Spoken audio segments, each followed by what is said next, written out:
Negatives ആണ്. Negatives ഞാൻ ഓരോ കാര്യത്തിൽ പറയുന്നത് നെഗറ്റീവ്സ് എല്ലാം എനിക്ക് ഓരോ അവാർഡ് പോലെ അല്ലെങ്കിൽ പൂമാല പോലെയാണെന്ന് പറയുന്നത് സത്യമാണ്. കാരണം അത് എന്തായാലും പ്രതികരിച്ചിട്ട് കാര്യമില്ല. ഈ നെഗറ്റീവ് ഇടുന്ന എല്ലാ മിക്ക ഫേക്കുകളാണ്.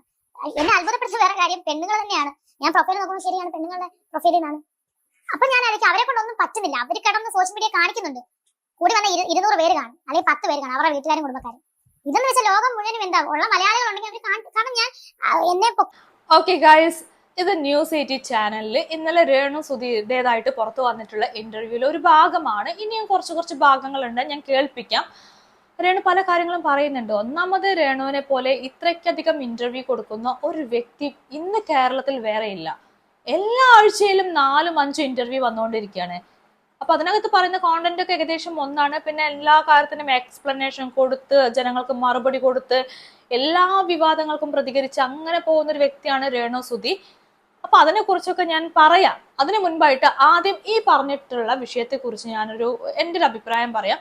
രേണു പറയുന്നത് രേണുവിനോട് മറ്റുള്ള സ്ത്രീകൾക്ക് അസൂയയുണ്ടെന്നാണ്. അതായത് നെഗറ്റീവ് കമന്റ് ചെയ്യുന്ന സ്ത്രീകൾക്ക് രേണുവിനോട് അസൂയുണ്ട്. സോ ആ അസൂയ തീർക്കാൻ വേണ്ടി അവർ നെഗറ്റീവായിട്ട് കമന്റ് ചെയ്യുന്നു. കാരണം രേണുവിന്റെ അത്രയ്ക്ക് വലിയ വളർച്ചയും അതുപോലെ റീച്ചും കാര്യങ്ങളൊന്നും ഈ സ്ത്രീകൾക്ക് കിട്ടിയിട്ടില്ല. രേണുവിനെ പോലെ ഒരു ഫേമസ് ആവാൻ പറ്റിയിട്ടില്ല. സോ അതിന്റെ അസൂയ തീർക്കാൻ വേണ്ടിയിട്ട് ഈ സ്ത്രീകളൊക്കെ രേണുവിനെതിരായിട്ട് നെഗറ്റീവ് കമന്റ് ചെയ്യുന്നു എന്നാണ് രേണു പറഞ്ഞിട്ടുള്ളത്.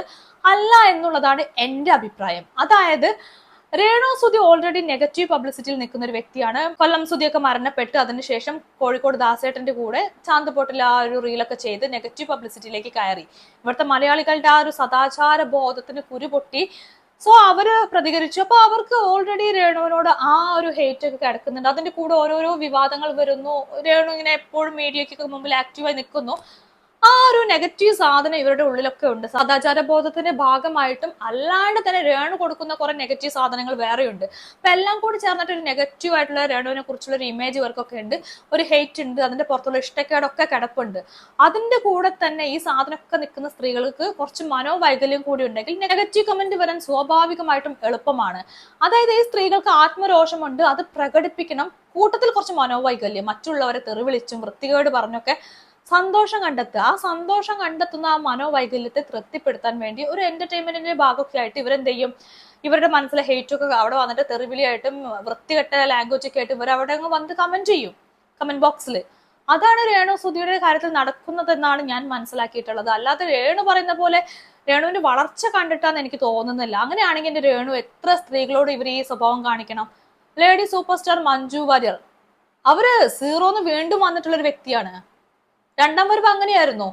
ഒന്നുമില്ലാത്ത അവസ്ഥയിൽ നിന്ന് ഉയരത്തിലേക്ക് എത്തിയ എത്രയോ സ്ത്രീകൾ നമുക്കറിയുന്ന ഒരുപാട് പേരുണ്ട്. ഇപ്പൊ നമ്മുടെ ചാനലിലെ കോമഡി പ്രോഗ്രാംസ് ഒക്കെ ഉണ്ട്, അതിനകത്തുള്ള ചില സ്ത്രീകളൊക്കെ ഉണ്ട് ബിഗ് സീറോ ആയിട്ടുള്ള അവസ്ഥയിൽ നിന്ന് വന്ന് അച്ചീവ് ചെയ്തിട്ടുള്ളവരാണ്.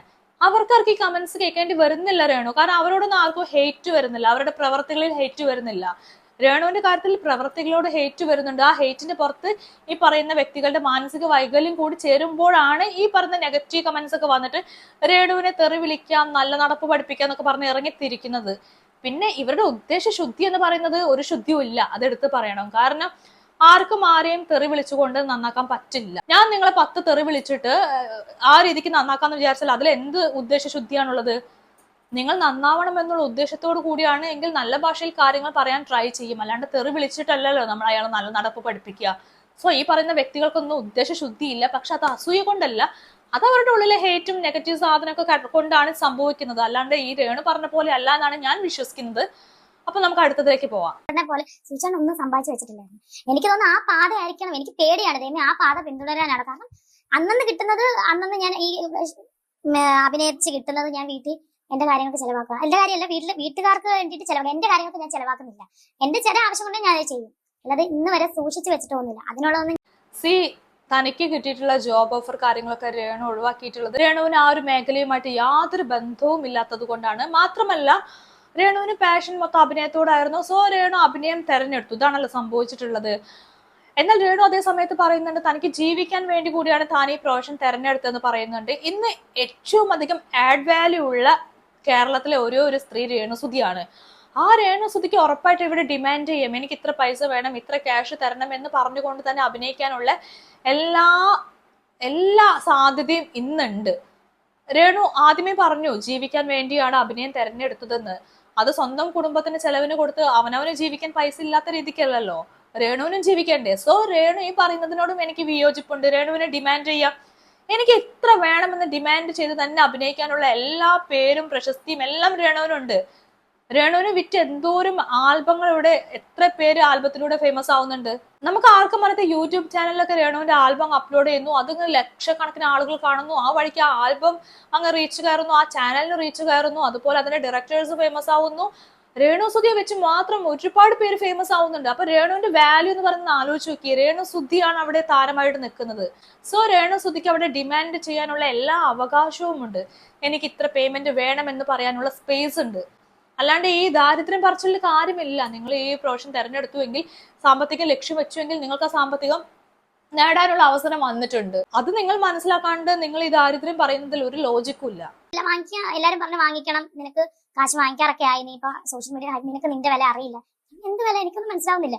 അപ്പോൾ അങ്ങനല്ല, നിനക്ക് അത്യാവശ്യം സോഷ്യൽ മീഡിയയിൽ നല്ല വിലയുള്ള വ്യക്തിയാണ്, നീ എന്താണത്? എന്റെ ഫ്രണ്ട്സ് ഒക്കെ, അടുത്തറിയുന്ന ഫ്രണ്ട്സ് ഒക്കെ പറയും. രേണു ഈ ഫ്രണ്ട്സ് ഒക്കെ പറയുന്നത് എത്ര സത്യമായിട്ടുള്ള കാര്യമാണ്. രേണുവിന്റെ വില അറിയില്ല, വളരെ സത്യസന്ധമായിട്ടുള്ള കാര്യമാണ്. രേണുവിനെ ഡിമാൻഡ് ചെയ്യാം, എനിക്ക് ഇത്ര തന്നാലേ ഞാൻ വരൂ എന്ന് പറഞ്ഞാൽ അവർ തന്നിരിക്കണം. അവർക്ക് രേണുവിന് ആവശ്യമാണ് എങ്കിൽ അത് രേണുവിന് തന്നിരിക്കണം. ഞാൻ പറഞ്ഞില്ലേ, ആരും അറിയാത്ത ഡയറക്ടേഴ്സ്, ആരും അറിയാത്ത ഒരു യൂട്യൂബ് ചാനൽ, ഇതൊക്കെ വന്നിട്ടാണ് രേണുവിന്റെ പേരിൽ അങ്ങ് ഫേമസ് ആവുന്നത്.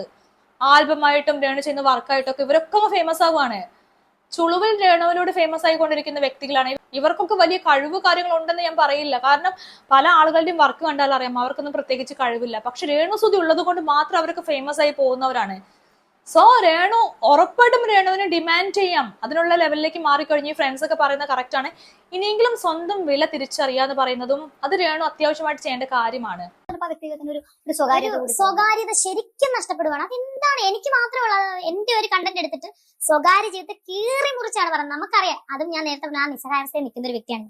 ഈ സ്വകാര്യത നഷ്ടപ്പെടുക എന്ന് പറഞ്ഞാൽ അതിനുള്ള അവസരം രേണു തന്നെയാണ് ഉണ്ടാക്കിയിട്ടുള്ളത്. ഞാൻ എപ്പോഴും വീഡിയോ ചെയ്യുമ്പോൾ പറയുന്ന കാര്യമാണ്, സ്വന്തം ലൈഫിന് എക്സ്പ്ലനേഷൻ കൊടുക്കരുത്. സ്വന്തം ലൈഫുമായി ബന്ധപ്പെട്ട കാര്യങ്ങൾക്ക് ഒരു മറുപടി ആർക്കും കൊടുക്കണ്ട. വിവാദങ്ങൾ വരും, സൈലന്റ് ആയിട്ട് നിന്നാൽ മതി. മീഡിയയ്ക്ക് മുമ്പിൽ ഇടയ്ക്കിടയ്ക്ക് വന്ന് നിൽക്കുന്നതിനൊരു പരിധി കൊടുക്കണം. എല്ലാത്തിനും ഒരു ലിമിറ്റേഷൻ വേണം, എങ്കിലേ നമുക്ക് പ്രൈവസി കീപ്പ് ചെയ്യാൻ പറ്റൂ. എല്ലാത്തിലും ഉപരിയായിട്ട് ഇപ്പൊ കഴിഞ്ഞ ദിവസം കൊല്ലം സുധിയുടെ ഓർമ്മ ദിവസമൊക്കെ അവരൊക്കെ മീഡിയ പേഴ്സണൊക്കെ വീടിനകത്ത് കയറി വന്നിട്ട് ഷൂട്ട് ചെയ്യുന്നുണ്ട്. ഇതിനൊക്കെയുള്ള പെർമിഷൻ കൊടുത്തിട്ടല്ലേ? സ്വന്തം സ്വകാര്യപരമായിട്ടുള്ള കാര്യങ്ങൾക്കൊക്കെ ഒരു പരിധി വെക്കണം. അല്ലാണ്ട് എല്ലാവർക്കും എല്ലാ സ്പേസിലേക്കും ഇടിച്ചു കയറാനുള്ള ഒരു അവസരം കൊടുത്തു കഴിഞ്ഞാൽ സ്വകാര്യത നഷ്ടപ്പെടും.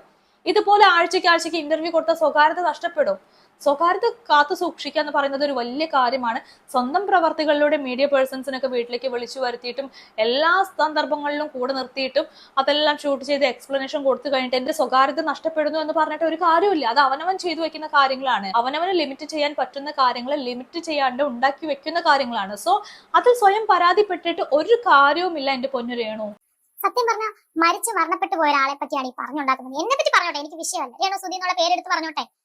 പക്ഷെ ഈ മരിച്ചു മരണപ്പെട്ട് മണ്ണോട് മണ്ണ് ചേർന്ന വ്യക്തിയാണ് സുധിച്ചേട്ടൻ. സത്യമാണ് ഈ പറഞ്ഞ കാര്യം. രേണുവുമായിട്ട് ബന്ധപ്പെട്ട് വളരെ മോശമായിട്ട് എനിക്ക് തോന്നിയ കാര്യമായിരുന്നു, ഒരു ഓൺലൈൻ ചാനലിനകത്ത് ഒരു പുള്ളിക്കാരി, കൊല്ലം സുധിയുടെ രണ്ടാം ഭാര്യ എന്ന് പറഞ്ഞിട്ടൊരു പുള്ളിക്കാരി വന്നിട്ട് സുധിയെ പറ്റിയൊക്കെ പല കാര്യങ്ങളും പറയുന്നു. മരിച്ചുപോയൊരു മനുഷ്യൻ, അയാൾ മരിച്ചു, ജീവിച്ചിരിപ്പില്ല, അയാൾക്ക് അയാളുടെ ഭാഗം പറയാൻ പോലും ഒന്നും പറ്റില്ല, അയാൾ ജീവിച്ചിരിപ്പില്ല. ആ മനുഷ്യനെ ചുറ്റിപ്പറ്റി കുറെ കാര്യങ്ങൾ പുറത്തു പറയുന്നു, വിവാദങ്ങൾ കൊണ്ടുവരുന്നു. എനിക്കത് കണ്ടപ്പോൾ ഭയങ്കര മോശമായിട്ട് തോന്നി. ആ ഒരു ഓൺലൈൻ മീഡിയ എന്തുകൊണ്ട് അതിന് സപ്പോർട്ട് ചെയ്തു എന്ന് പോലും എനിക്ക് അറിഞ്ഞൂടെ. എന്തൊരു മോശമായിട്ടുള്ള കാര്യമാണ്. അപ്പൊ മരിച്ചുപോയ മനുഷ്യരെ വെറുതെ വിടുക എന്നുള്ളത് ഒരു മര്യാദയാണ്. രേണു പറഞ്ഞത് സത്യമാണ്. അത്തരം മനുഷ്യന്മാരെ വലിച്ചഴിച്ച് കൊണ്ടുവന്നിട്ട് ബുദ്ധിമുട്ടാക്കരുത്. അവര് സ്നേഹിക്കുന്ന മനുഷ്യർ ഭൂമിയിൽ ഇപ്പോഴും ജീവിച്ചിരിപ്പുണ്ട്. ആ മനുഷ്യന്റെ പേരും പറഞ്ഞ് അനാവശ്യമായ വിവാദങ്ങളിലേക്ക് കൊണ്ടുവന്നിട്ടിട്ട് ആ മനുഷ്യന്റെ പേരിനെ നശിപ്പിക്കരുത്. മരിച്ചവർ മരിച്ചുപോയി, അവർക്ക് ഇനി തിരിച്ചു വരാനോ അവരുടെ ഭാഗം പറയാനോ ക്ലിയർ ചെയ്യാനോ ഒന്നും പറ്റില്ല. സോ വിവാദങ്ങളെയൊക്കെ നിങ്ങൾ സ്വയം അങ്ങ് രഹസ്യമായിട്ട് പറഞ്ഞു തീർക്കാന്നല്ലാണ്ട് ഇത് രഹസ്യമാക്കി പബ്ലിക്കിന് മുമ്പിലേക്ക് കൊണ്ടുവരുന്നതേ ബോറാണ്. കൊല്ലം സുധിയുടെ പേര്, രേണു പറഞ്ഞ പോലെ മരിച്ചവരുടെ പേര് വലിച്ചിഴക്കുന്നത് അതിലും വലിയ തെറ്റാണ്. എനിക്ക് കിട്ടുന്ന ഡ്രസ്സ് എന്റെ കൂട്ടുകാരാണെങ്കിലും തരും, ഞാൻ സന്തോഷത്തോടു കൂടി. നീട്ട ഡ്രസ്സാണോ അങ്ങനെ അങ്ങനെയൊന്നുമില്ല, ഞാനത് അടിപൊളിയായിട്ട് ഇടും. ഹെൽത്ത് നോക്കാൻ സമയം. എഗെയിൻ ഞാൻ പറയുന്നു, രേണു സുധിക്ക് നല്ല ആഡ് വാല്യൂ ഉണ്ട്.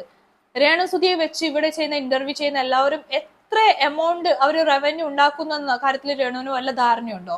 ആഴ്ചയ്ക്ക് ഇന്റർവ്യൂ കൊടുക്കുന്നുണ്ട്. ഒരുപാട് ചാനൽ രേണുവിനെ വെച്ച് നല്ല രീതിക്ക് റവന്യൂ ഉണ്ടാക്കുന്നുണ്ട്. അതിന്റെ ഒരു പേഴ്സൻറ്റേജ് രേണുവിന് അവരോട് ചോദിക്കാനുള്ള എല്ലാ അവകാശവും ഉണ്ട്. അത്രത്തോളം അവർ ഏൺ ചെയ്യുന്നുണ്ട്. രേണുവിന്റെ ലൈഫ്, രേണു എന്ന് പറയുന്ന ഒരു വ്യക്തി, ഇതിനെല്ലാം വിറ്റുകൊണ്ട് അവരതൊക്കെ ഉണ്ടാക്കുന്നുണ്ട്. അവരോട് പേയ്മെന്റ് വാങ്ങാം, ചെയ്യുന്ന ജോലിക്ക് കൃത്യമായിട്ട് പണം എണ്ണി പറഞ്ഞ് വാങ്ങാം. അതിനുള്ള എല്ലാ സ്പേസും രേണുവിനുണ്ട്, എല്ലാ അവകാശവും ഉണ്ട്. അതിനുള്ള അവസരം അല്ലെങ്കിൽ ആ ഒരു നിലയിലേക്ക് രേണുസുതി മാറിയിട്ടുണ്ട്. സോ അതെല്ലാം പറഞ്ഞു വാങ്ങാനുള്ള ആ ഒരു അവസരം ഉള്ളപ്പോൾ രേണുസുതി മറ്റുള്ളവരുടെ ഡ്രസ്സൊക്കെ ഇട്ട് ഇങ്ങനെ ദാരിദ്ര്യത്തിൽ നടക്കേണ്ട കാര്യമില്ല രേണുസുതി. അത് രേണു തന്നെ മനസ്സിലാക്കണം. അപ്പൊ ന്യൂസ് 18 ചാനലിനകത്ത് രേണു പറഞ്ഞിട്ടുള്ള കാര്യങ്ങളിൽ രേണുവിനോട് പറയണമെന്ന് തോന്നിയിട്ടുള്ള കാര്യങ്ങളാണ് ഞാൻ ഈ കാണിച്ചതൊക്കെ. രേണുസുതി ഇത്രയ്ക്ക് കഷ്ടപ്പാട് പറയേണ്ട കാര്യമില്ല. രേണുസുതി അതിനോളം വളർന്നു കഴിഞ്ഞിട്ടുണ്ട്. ചെയ്യുന്ന വർക്കിൽ എത്രത്തോളം അഭിനയ മികവ് കാണിക്കുന്നു എന്നുള്ളതല്ല ഞാൻ പറയുന്നത്. രേണുസുതിക്കുള്ള ആഡ് വാല്യൂ എന്ന് പറയുന്നത് അത്രയും വലുതാണ്. അത് രേണുസുതി ആദ്യം മനസ്സിലാക്കണം. അവനവന്റെ വില മനസ്സിലാക്കി പണം എണ്ണി പറഞ്ഞു വാങ്ങണം. കോംപ്രമൈസ് ചെയ്യരുത്. ഇല്ല, പണം കയ്യിലില്ല എന്ന് പറഞ്ഞ് കഷ്ടപ്പാട് പറയരുത്. അതിന്റെ ആവശ്യമില്ല. പിന്നെ പ്രൈവസി കീപ്പ് ചെയ്യണം എന്നാണ് നിങ്ങളുടെ താല്പര്യമെങ്കിൽ മീഡിയ പേഴ്സൺസിനെ അങ്ങ് മാറ്റി കയ്യകലത്തിലേക്ക് മാറ്റി വെക്കുക. എല്ലാ സ്പേസിലേക്ക് കൊണ്ടുവരാൻ സമ്മതിക്കാതിരിക്കുക. അതൊക്കെയാണ് ചെയ്യാനുള്ളത്. ആ ഒരു ഇന്റർവ്യൂവിൽ ബാക്കി പറഞ്ഞ കാര്യങ്ങളൊക്കെ എല്ലാ ഇന്റർവ്യൂവിലും പറയുന്ന കാര്യങ്ങളാണ്. ഇത് മാത്രം കേട്ടപ്പോൾ എനിക്ക് ഇത്രയും പറയണമെന്ന് തോന്നി.